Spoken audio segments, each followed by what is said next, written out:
Hey guys, I hope everybody's having a good week so far and staying safe and healthy. Uh, Tonight I'm going to talk about persecution. Uh, this is our first lesson in this new book. So I'm going to go ahead and start. Persecution is something that every Christian has to go through at some point. 2 Timothy 3:12, Paul writes, all those who desire to live godly in Christ Jesus will suffer persecution. It's hard to think of a single faithful person in the Bible who has lived a problem-free life. Almost all the people we consider like main characters in the Bible have to face some sort of obstacle, and most of them make some kind of mistake when they're facing that obstacle. God never promises us freedom from suffering, but He does promise to help us through it when we go through persecution. Acts 8:1 reads, and Saul approved of his execution, and there arose on that day a great persecution against the church in Jerusalem. And they were all scattered throughout the regions of Judea and Samaria, except the apostles. So, this verse teaches us three things. The first thing is that persecution lessens opposition. The Jews felt threatened by Christianity, so by them persecuting Christians where others could see it, they thought they were setting examples for what would happen to Christians. The second thing this verse teaches us is that good can come from persecution. In the years before persecution, Christians mostly lived in Jerusalem. But because of the Jews persecuting Christians in Jerusalem, they decided to move and they scattered throughout Judea and Samaria. They probably wouldn't have left Jerusalem if they weren't being persecuted. But they spread out and they carried their Christianity with them and taught others and started congregations. The third thing that this verse teaches us is that persecution strengthens leadership. It says, they were all scattered except the apostles.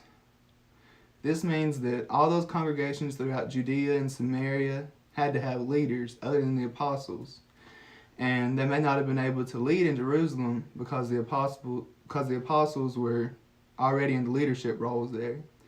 Persecution gave the church a chance to grow. Acts 9, verses 1 and 2 says, But Saul still breathed threats and murder against the disciples of the Lord, went to the high priest and asked him for letters to the synagogues at Damascus, so that if he found any belonging to the way, men or women, he might bring them bound to Jerusalem. So, although the church had tons of growth due to the persecution, it didn't change the fact that they were still being persecuted. Saul didn't stop with the city of Jerusalem, but he followed Christians to Samaria and Judea. Saul was motivated because he felt that he was doing what was right, even though it wasn't.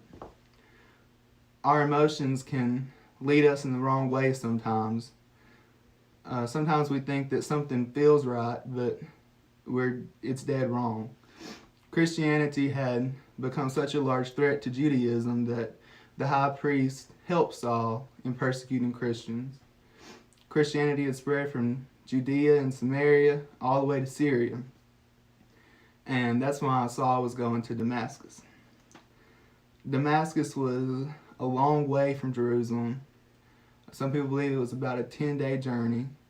In some ways, Paul was a missionary before he was even a Christian, because when he was a Jew, his mission was to hunt down Christians in distant towns and bring them to be persecuted in Jerusalem.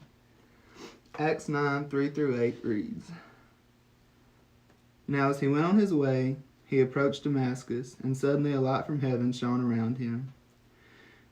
And falling to the ground, he heard a voice saying to him, Saul, Saul, why are you persecuting me?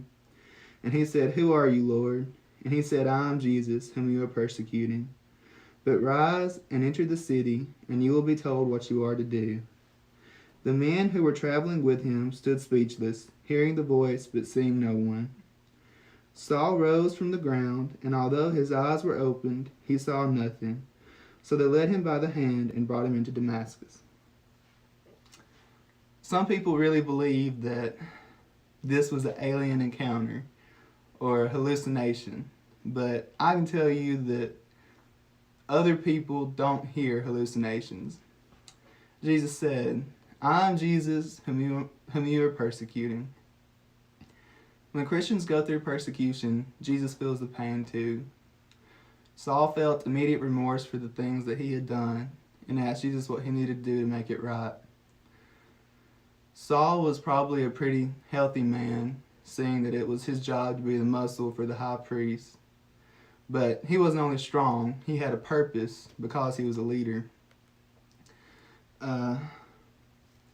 When he encountered Jesus, he was scared and he fell to the ground, and he became dependent on the people that were with him to lead him to Damascus.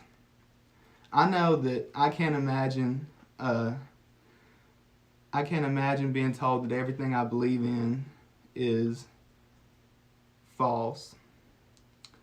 Saul's life is a perfect example of God's grace. Even though he did horrible things to Christians, he was forgiven.